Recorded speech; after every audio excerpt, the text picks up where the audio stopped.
on redirect, you said, when asked about the April 12, 2015 incident and the people involved and who was YSL, you said it's tricky. Do you remember saying that? Yes. That's tricky? And that's tricky because there's a confusion between YSL, the label, and YSL, a alleged gang, correct? Yes, and it's tricky because us and the police think it's a game, but you really trying to rap, and then you get caught up in something. Okay, let's talk about Mr. O.G. Bentley. Okay? The bottom line is he was an actual employee of YSL record label, correct? To my knowledge, yes. He was Jeffrey Williams' road manager, correct? To my knowledge, yes. And prior to this incident, he was in fact fired by Jeffrey Williams for stealing money. To my knowledge. This indictment brought by the district attorney's office, is O.G. Bentley, to your knowledge, charged? No. Okay? And while we're talking about people that are not charged in this indictment, you testified that one of the co-founders of YSL is Mondo, correct? He was there. For Mondo Crenshaw? Yes. Is he charged in this indictment? No. Okay. I would like you to just listen to or watch a small portion of your proffer agreement. Mr. Kokomo, 4347 on the proffer statement.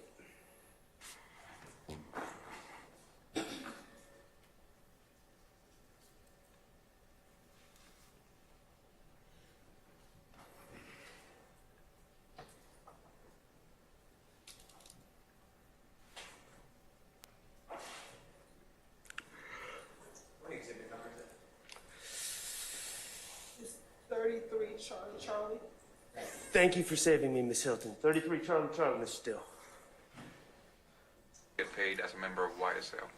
Okay, Mr. Kokomo, could you back it up and turn the volume up?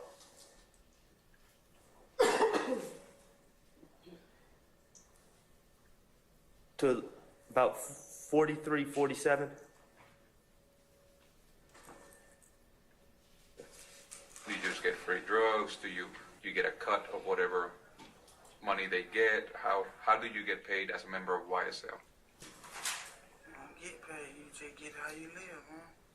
Do you need to... You gotta get it on your own. Do you need to pay some taxes, whatever you get? Do you need to share it with the crew? No, the home niggas were in prison. So how did you make your money at that time? I was robbing, stealing, whatever I had to do. So when you steal something, say you steal $1,000, is all of that yours, or do you need to give some back to YSL? Get something back. How much do you need to give back? At least $150. Okay, so every time you have a lick, you have to pay $150. Okay. Who do you pay it to? Now, actually, Mr. Kokomo, I'm sorry. Could you just continue to play for a few more seconds?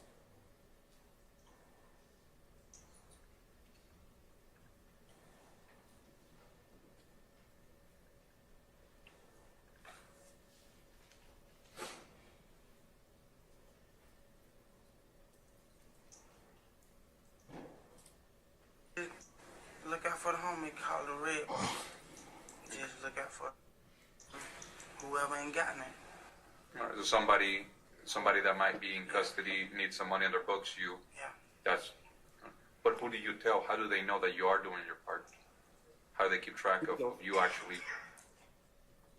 Okay.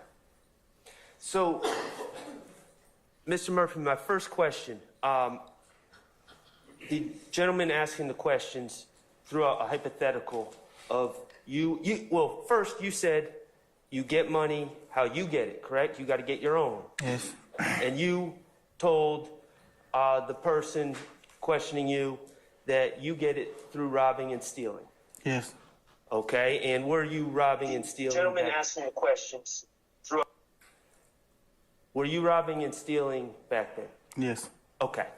Now, you were asked a hypothetical about $1,000. If you do something to get $1,000, was your answer you give $100 or $50 back or $150? Do you recall? I can't recall. It might have been 100. It might have been and one. Okay, well, which one is it? Is it 100? Is it 50? Is it 150? It's not. No. It's see. That's why it's confusing too because I was speaking in our terms. I wasn't saying like everybody got to do this. I was just saying what I would do. The truth is, there's no set percentage, correct?